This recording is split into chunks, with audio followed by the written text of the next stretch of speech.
I said I'd talk about Season 7 here. I actually don't have much to say, but the overall construction of the season is kind of unique. The first half is mostly Anywhere episodes. Episodes that, while they kind of follow an overall thread, they mostly don't. There's a few tidbits of information and inferences that kind of basically build the backdrop of what will be the series finale, the nine-parter that goes through the end there. But for the most part, it's just, here's another episode. What was happening, I think I've already mentioned this because this already happened in Season 6, but what was happening was Rick Berman basically reached out to Ira Steven Behr and was like, just do whatever, dude. This is your last season, make it count. And Ira Steven Behr's like, well, can I do anything? And Berman's like, no, you can't destroy the Federation. Ira was like, okay. I know, there has to be a franchise after this, which is funny, actually, because if you really sit and think about it, DS9 kind of ended the storyline of Star Trek in the areas we care about. Oh, Voyager would keep going, but we would only get tiny little bits of information from what's happening in the rest of, the Alpha and Beta quadrants when Voyager concluded. And yes, I know there's also Nemesis, but Nemesis barely did anything story-wise, let's just be honest. So, this DS9's terminus is effectively the end of modern Trek, at least until the Picard show comes out. Which had actually just occurred to me, by the time this episode goes live, the Picard show should be out. It'll be interesting to see where they go with that. Anyways, so they had kind of a carte blanche, do whatever. So they decided to do things that at the time were considered pretty unusual. This episode being a good example of that. One of these days, I haven't gotten a chance to, maybe I will by the time this video goes live. One of these days I want to do a stream series I call In-Depth Intros. And I want to just examine the beginnings of various video games and compare and contrast them to each other. And just really dig into them, like really fully in-depth analyze the pacing and the execution and the story beats and the gameplay beats and what you can do where and when and how. Because one of the most important parts of any video game is the intro. And this is a common concept. You have to have that intro. It has to accomplish several very specific things. The same is kind of true for a television show. The season finale has to be big, and the season opener has to be big. And this is just common knowledge. This is something that actually, even in modern television, which is a pretty completely different field than older television, still adheres to. The idea that there has to be a pokong, to both conclude and end, to bring people in and keep people staying.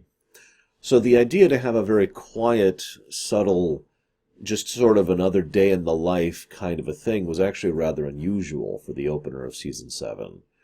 And yet, if you're paying attention, this episode is entirely build-up. Everything that's happening in this episode is laying down foundation to be fulfilled in the next episode, and the next several episodes, really. So not only does it work, but it works very well because of the fact that it gives us a chance to breathe after the last episode, which, if you were paying attention, and I called this out in my video about it, it was very high-paced, very high-tension, very high-action, just go, and lots of things happening all at the same time. Now, there's a lot of stuff happening in this episode, and indeed, this is something that's going to become kind of a more common format. For the most part, they're going to abandon the A-plot, B-plot format going forward for Season 7. Instead, it's going to be recurrent threads, which are all happening side by side, kind of like what they had happening back during the Dominion War 7-parter, which I've referenced a few times. Now, here, we're not actually there yet. We do have a few threads going on. We have Worf's thread, we have Kira's thread, and we have Sisko's thread. So we have 3 plots that we're kind of following the threads of throughout this episode, which will continue into next episode as well. So,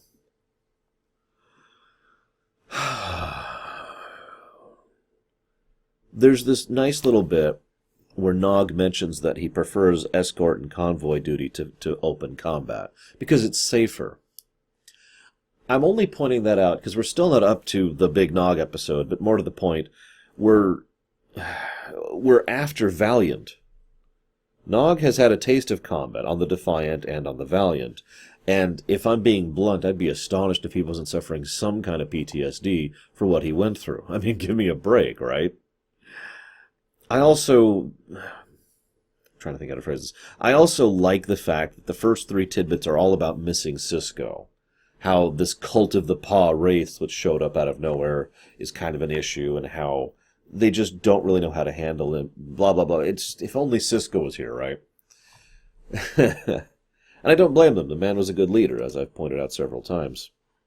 But he's having an existential crisis right now. He has no idea what he's doing or how to do it. Now, the camera pulls something very clever in this episode, in my opinion.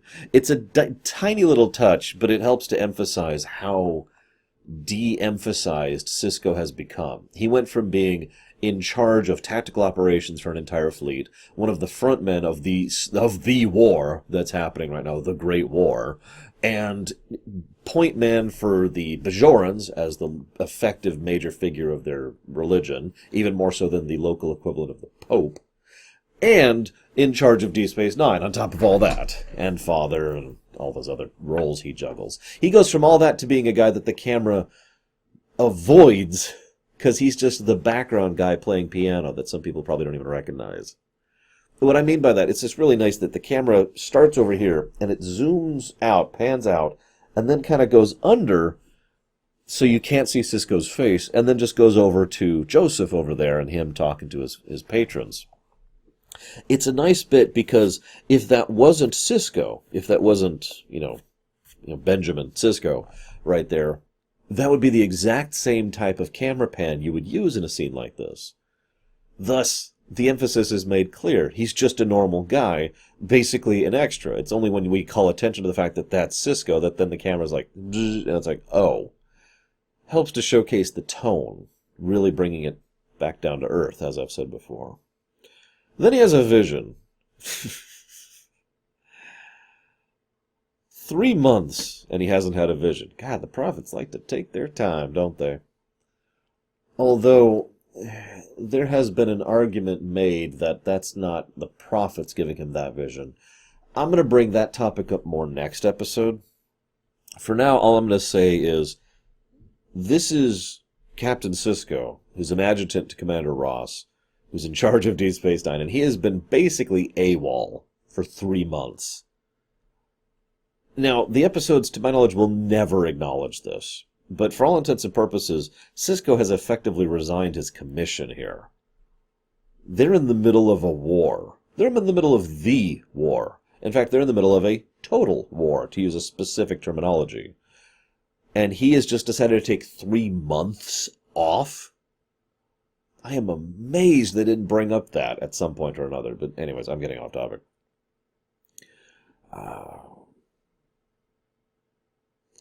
I'm going to pause the Sisko plot for a second. Let's talk about the Worf plot.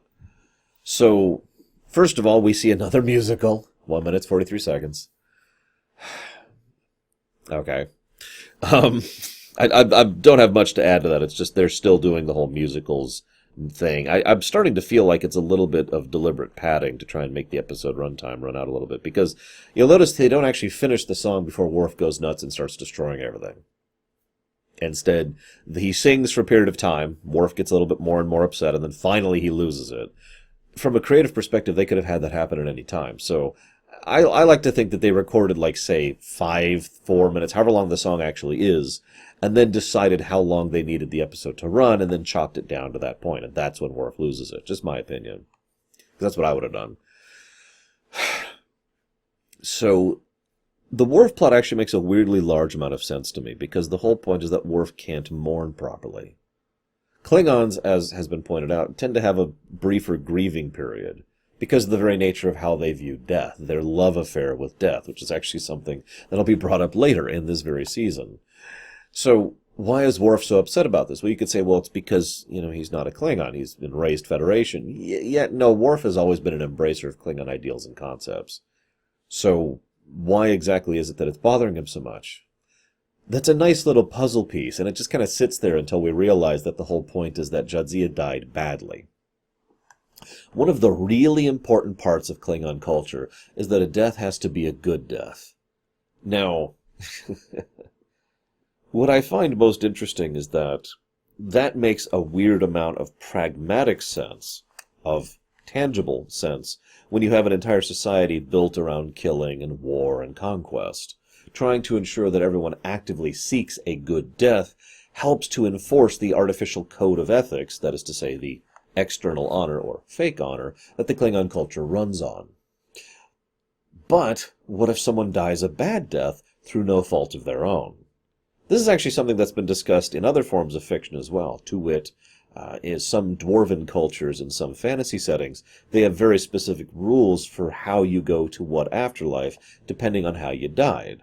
And there's some understandable gray area in there, which tends to lead to some dilemmas and some debates and blah, blah, blah, blah, blah. So, what we have here is a built-in establishment of a religious, I hate to say the word religious, but I guess that really is the best word here, a religious code of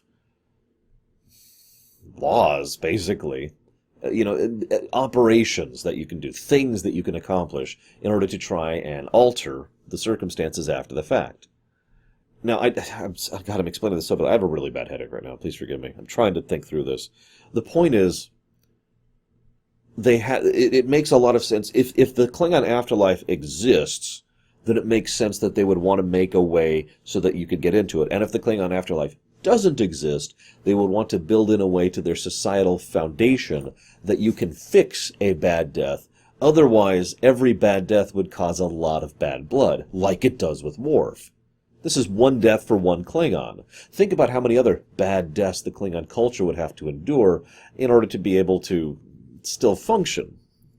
Or how many it could endure, not how many would endure, how many it could endure.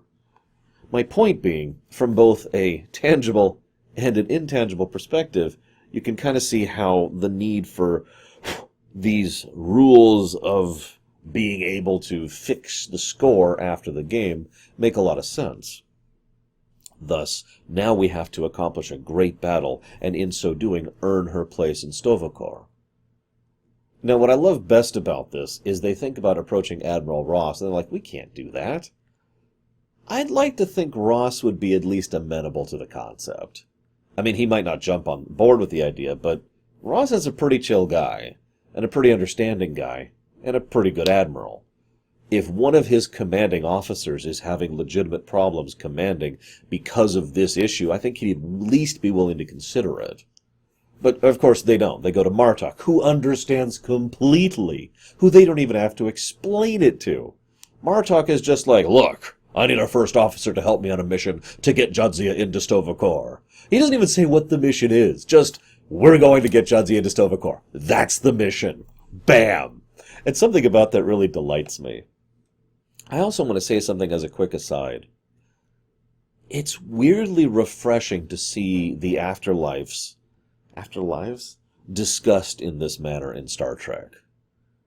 One of the things that always irritated me was when certain writers, especially in the TNG era, early TNG era, would get up on a soapbox and preach about how horribly, disgustingly awful having a belief system was. Now, don't mistake me. There's been a lot of messed up crap done in real life in the name of religion. I'm not trying to say that that's not true. But it did get a little bit preachy, in my opinion. I prefer the approach of this episode, where they discuss it in a fairly neutral manner. And one of the people who's discussing it, Bashir, clearly doesn't actually believe any of this crap. And yet they so calmly, normally discuss, well, maybe we need to get her into Sto-vo-kor. And meanwhile, Quark, who also believes in his religion with the, the Eternal Treasury or whatever. We've shown this already on DS9. I can't think of the name of it. Please forgive me. We've already seen that Quark believes in his religion. O'Brien probably doesn't believe in anything either, but he just kind of goes along with it. Like, doesn't she want to go to the Trill afterlife instead of the Klingon afterlife? Bashir's like, no, she'd want this. Besides, and then he adds, I'm doing this to honor her memory. In short, whether or not the afterlife actually exists is effectively made irrelevant, which I kind of like that approach. Because if it does exist, then we're doing our damnedest to get her in. And if it doesn't exist, then we're doing our damnedest to honor her memory. And I like that.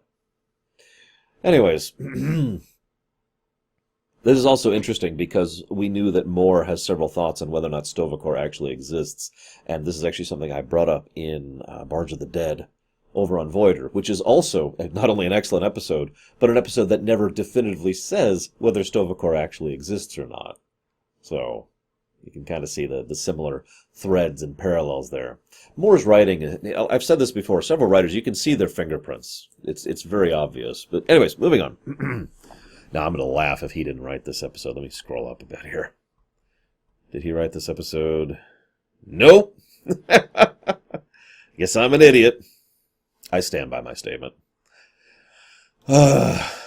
So, where was I? Senator Kretak. That's the Kira plot. Now, Senator Kretak is interesting. She's a very politic Romulan, very polite, very willing to work with someone, understanding the concepts of cooperation in order to obtain their goals. Now, I say that very particularly, and the reason I started with the word politic rather than polite is the fact that Kretak comes across as someone who, she's not a good person, but she understands that you will get more flies with honey than with vinegar, to use the terminology. In short, she is still out for herself and for her interests of her empire and her people. She's just trying to be nice about how she goes about it. You know, asking permission and reaching out for mutual cooperation to ensure cooperation rather than demanding it or otherwise being a typical Romulan. Now, we've actually seen Romulans like this before. In fact, one of the Romulans I was most reminded of, and I had to look up his name, was Neural. You remember him? No, of course you don't. He was the proconsul back during Unification Part 1 and 2. Now, this is funny to me, because both of them, again, both reminded me of this same concept. But what's even funnier is that both actually have another similarity between them, too. See, Kretak will show up later in an episode because recurring. It's just, I've stopped pointing out every instance of recurring because it's just a thing from now on. We're officially in recurring land. And I love it. But I point out that because Kretak is going to be replaced by another actress in a future episode, and I'm going to look up how to pronounce that later. And it's not deliberate, it's just because they couldn't get a hold of the original actor. Neural has also been portrayed by different characters. In fact, in that exact same episode, Neural will show up, portrayed by a different actor. That's a funny coincidence, and I just had to share that one. Both Romulan characters who are perceived in a similar manner, both got an actor replacement in the same episode.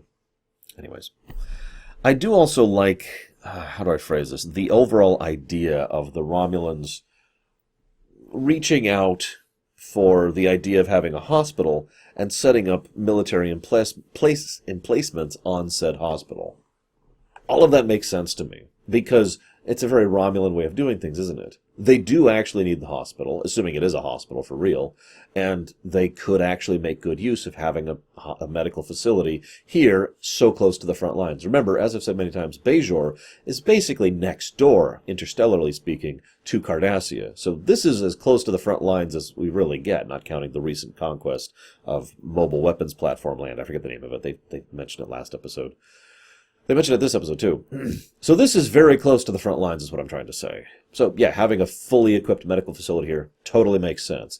But why just get one thing when we can get two? And we could actually have a Romulan presence here. A Romulan presence that'll be nice and well established for when the war's over, and thus much harder to excavate when the war's over. And now the Romulans have a bit of a stake in not only the Bajoran system, but in the wormhole. Now, what's funny about this is you can see how all of this makes sense from a purely political perspective. I would even be willing to say this isn't necessarily a hostile action on behalf of the Romulans, not a precursor to invasion or anything like that. Just more them establishing more presence and making sure that they have more direct influence over their interests going forward. It is also, of course, entirely possible that this is a precursor to invasion and war, so make of that what you will. Curious what you guys think on that matter, by the way. Anywho, meanwhile, back on Earth, so he has the vision, he's trying to find the person. They have this really cool program of trying to combine pieces of a face to make a facial recognition thing. Just a neat little thing. I just wanted to comment on that briefly. And Joseph comes in. And this is when he mentions, this face, I refuse to talk about it. Absolutely refuse to talk about it. Now, I just want to make something very clear. What I like about this episode is it really clearly shows both Joseph and Sisko's perspective very well.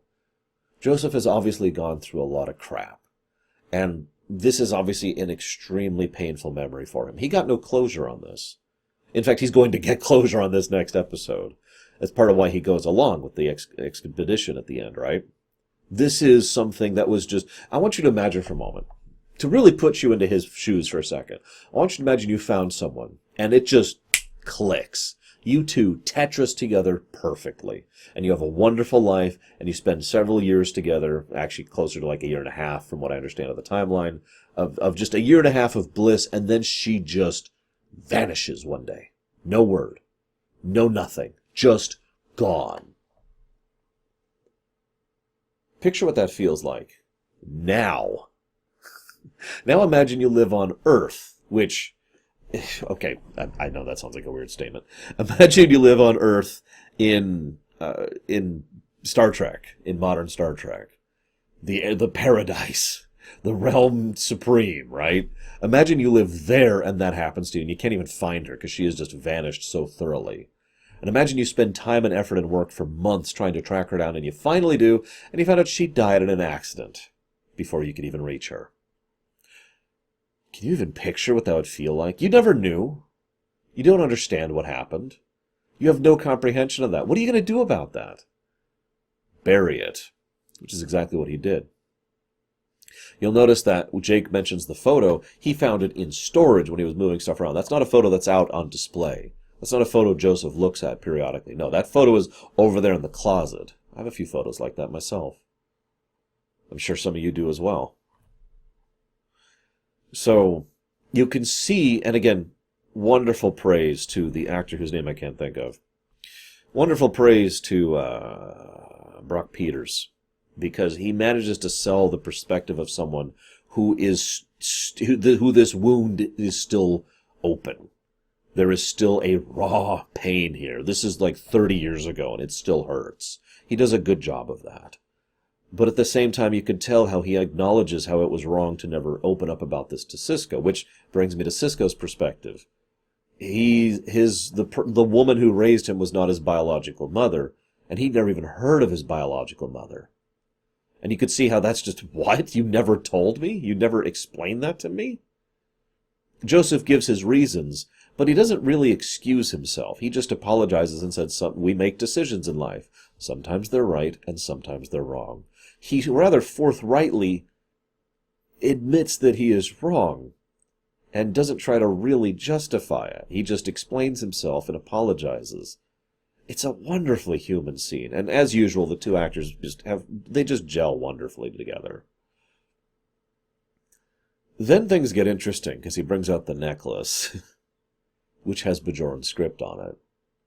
Now, we, the viewers, not knowing, walking into this, we're already thinking, okay, why would the prophet send him a vision about his mother, his biological mother? Surely there's something to do with that, right? Well, yeah, actually. But the fact that this biological mother gave him a necklace with Bajoran script on it, which talks about the orb of the emissary, which no one's ever even heard of before, well, I believe the old saying is, the plot thickens. Now, this is even more amusing, because then the Pa Wraith cultist comes up and stabs him in an attempt to kill him. You know, I had a thought. Sisko mentions he had to meet with Starfleet security. I have a feeling this might be one of the only violent crimes that's happened on Earth in decades. I mean really violent crimes. I don't mean like they got into a scuffle or a bar fight or some ensign punched some other ensign. No. I mean someone tried to stab someone else with intent to kill. How often do you think that kind of crime happens on that Earth? Now, that of course helped to sell that scene. I remember that scene because I remember Mum and my reaction to it. She physically just, like she was so shocked by it. And I asked her about it later and she said, that's on Earth. That happened on Earth. Think about that for a second. I mean, DS9 has done a lot to show that not everything is absolutely perfect on Earth, but that is still paradise. You look out on the view of Starfleet headquarters and you see paradise. No crime, no poverty, no war. Think about it. This is kind of just... It also serves, if I might be so bold, as an indication of exactly how far the paw wraiths are willing to go, and as a way to help establish the paw wraiths and their role in the overall story as part of the spiritual plot. It's one thing to say, he's a hate-filled, malicious creature. It's another thing to do something like this. Although, again, I'll talk about this next episode. Looking at my notes here. Right, so... That's basically it. That's the conclusion of all 3 arcs. But then someone peeks through the window. And it's like, who the heck is that? I need to look up how to pronounce her name. Because I've always said Nicole de Boer, and I'm not actually sure if that's how it's pronounced. But she's there. And she peeks in. She's like, hi, I'm here to see Ben. Oh, of course. You almost missed him. Ben's like, who are you? Yeah, it's me. Dax. I've decided to talk about this here, and then I'll share my further thoughts on it in the future, because one of the things I have heard many times is the Jadzia versus Ezri argument. Now let me go ahead and say very bluntly that I don't think that's a fair argument to even have. It's kind of like saying Kirk versus Picard. What? It's never been Kirk versus Picard. They're different. They're different captains with different styles and different approaches. Which one you prefer is up to you. But there should be no versus, in my opinion. And that's kind of my point. I feel like some members of the fandom, and I have seen some rather heated arguments about the Ezri versus Jadzia thing. I don't think that should even be said that way. I think that's the wrong mentality. If you prefer one or the other, that's fine, and that's up to you. And I'd love to hear your thoughts on why you prefer one or the other. But let's be fair, it's also not really a fair comparison, because we have 6 years of one and 1 year of the other. I will say that Miss Nicole, I'll look up how to pronounce her last name later, she certainly has a much harder task here. Because, well, Terry Farrell, I've said this before, she didn't really know how to act early on. She hadn't found her footing. It was her master class or whatever, like Renee Bergeron says. But she, over the course of the 6 years, she developed and grew and became a fantastic actress and did a really lot of good with her role. Nicole, she has to just kind of make it work. She doesn't get that. She gets the 1 year. She's got like an episode to find her footing as an actress. So she has to already be in that headspace and be in that position.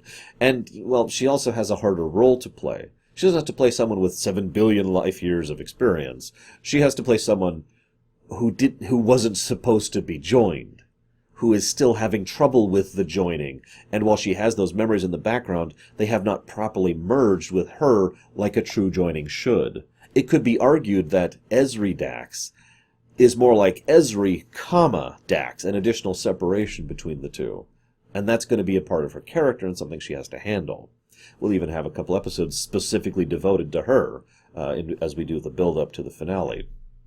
Which makes sense. You have a brand new character. Of course you want to do something with her. I also want to mention Doctor Who.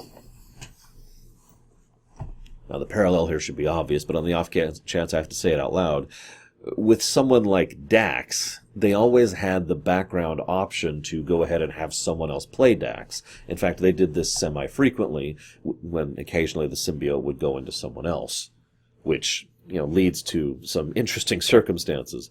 I have argued before many times that, well, let's just say that they never definitively say what exactly the separation is between symbiote and host. I used this analogy earlier. You've got one half, you get the other half, and so combined they form something different.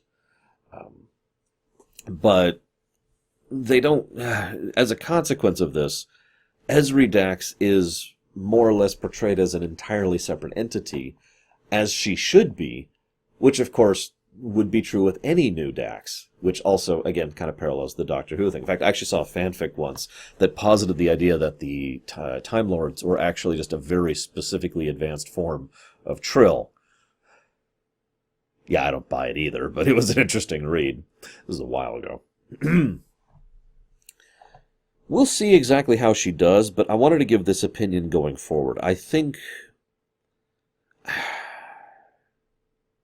I have to admit that while I like both characters, like I said, I can't think of it in a versus sense. they're so different to me that it's hard for me to say even which one I prefer. Because Jadzia Dax was comfortable and calm and completely in control. She was someone who was very understanding, acknowledging of who she was, who wasn't afraid to be vulnerable, and who wasn't afraid to be strong. She was, I hate to use the word seasoned, but I think it's a good word for her. And she portrayed that weight very adequately. Ezri is almost the exact inverse of that. She has no certainty and no confidence, has no idea what she's doing, and there's a vulnerability about her. There's an uncertainty about her, which makes her, I don't want to say more endearing, but let's just say it definitely hits the more protective aspects of my personality to see someone like her. Because Ezri's the kind of person you just want to give a big hug and be like, it's okay, it's okay. It's going to be all right. Jadzia is the kind of person you want to headbutt. In a good way. Like, hey, Jadzia, plonk. Like, she'd get along with the Krogan, you know what I'm saying? So, it's hard for me to say which one I prefer, because I'm not sure I do. If you put a gun to my head, I'd probably go ahead and say Jadzia. But I would also say that a lot of that is because of exposure. 6 years is a lot of time compared to 1. And so she simply has more camera time going for her. We will see how much, if at all, that opinion changes, because the reason I'm saying this up front is, well, I haven't watched Season 7 in quite a while. Little under a decade at this point. Like 8 years, 9 years, something like that. It's been a little bit. So we'll see if my opinion changes going through Season 7 this time around. Because, if I'm being honest, by memory, I don't actually like Season 7 all that much. So, hope you've enjoyed these thoughts. It's time to go ahead and move forward into Part 3 of the Dax arc. I don't know what to call it. The Prophet's arc? I mean, this is all about the spiritual plot, really, isn't it? So we'll see how the spiritual plot goes forward next time.